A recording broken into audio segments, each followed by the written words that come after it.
Hello, I'm Brian Wolford, Member of Parliament for Richmond Hill, and this is MP Report. The House of Commons is now back in session. It is the end of September now, and it's been a busy time. In the House of Commons, I spoke on C8, which is the Canada-Jordan Free Trade Agreement.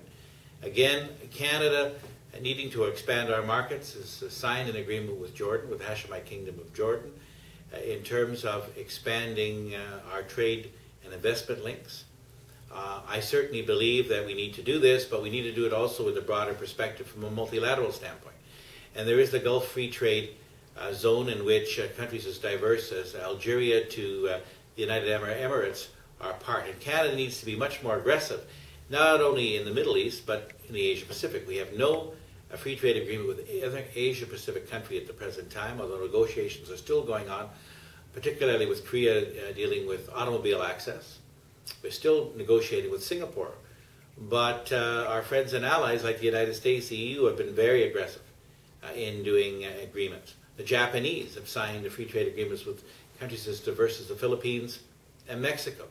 The ASEAN region, made up of Vietnam, Cambodia, Indonesia, etc., those 10 ASEAN countries, for 590 million people. We need to be there. And therefore, although I have supported and I've spoken on these kind of issues in the House, we need to do more. I also spoke on the fact that Richmond Hill received a watershed award from the Federation of Canadian Municipalities and the Canadian Insurance Bureau of Canada, recognizing the work that the municipality did in Pioneer Park. This again is very important in bringing up the higher standards in terms of flood issues, and I was very pleased to recognize the town's award in the House of Commons. Last week we had the vote on the long gun registry. And the Long Gun Registry has been supported by the Canadian Professional Police Association, which are frontline officers across Canada, and by the Chiefs of Police. It's very important to me to be listening to what frontline officers are saying, and the fact that they use the registry on a daily basis is extremely important. It's only one tool in our work dealing with crime and crime prevention, but it is an important tool. No one is interested in taking away anyone's guns, but it is simply not only the issue of registration, but it's also the issue of the safe handling of firearms as well. This week as well, the National Defense Committee will be meeting, and as Vice Chair of the National Defense Committee, we'll continue to look at the issues of the F-35 acquisition as proposed by the Government of Canada to replace our aging F-18s. Is this the right aircraft? What about the issue of sole sourcing? And in particular, what about the economic benefits for Canada if, in fact, we go ahead with this particular purchase? I'm very pleased. We've done some reorganization in our Ottawa office, and I'm very pleased to introduce to you a longtime member of our office who is now our Senior Legislative Assistant. And this is Rue Kazan. Rue is our Senior Legislative Assistant. Rue's going to talk to you a little bit about what she does, particularly in terms of policy issues, both in Ottawa and obviously in responding to many of your concerns on issues of the day. Rue. Well, thank you, Brian. Hello, everyone. My name is Rue, and I've been working with Brian and the rest of the Ottawa office for 2 years now. And as mentioned, we work on legislative issues, which is very important, as well as committee work, which Brian's a member of the subcommittee on the mission in Afghanistan, as well as Defense Committee. So we're very interactive with other members of the House, with constituents especially, and it's been great working here, and it's always a new learning experience, and every day is it's not the same. It's new challenges, and we enjoy working here.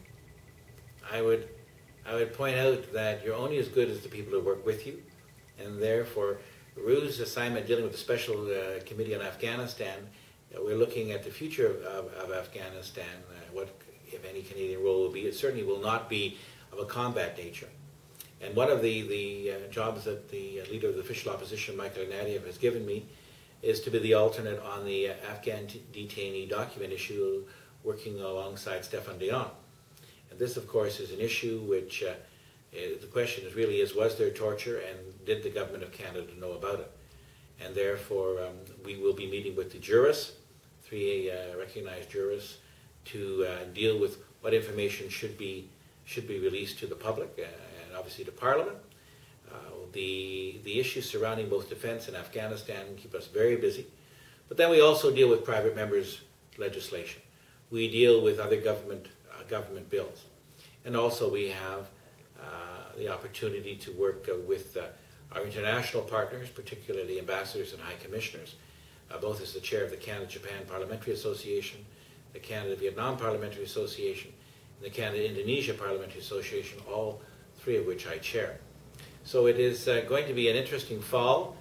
We obviously are concerned about issues dealing with the economy, the spending, significant spending in the G20 and the G8 on everything from bug spray to glow lights, the issue of over $1 billion in costs for those two summits. Did we get value for dollar? Well, clearly we don't believe in the Liberal Party that we did, and we're going to continue to press those issues. We're going to also deal with the issues of seniors and pensions. The fact is that we have an aging population. Are we providing the kind of resources to support our seniors in the communities in conjunction with working with the provinces and municipal government? So I look forward to speaking with you each week. And again, this is Brian Wilford, Member of Parliament for Richmond Hill, and this has been MP Report.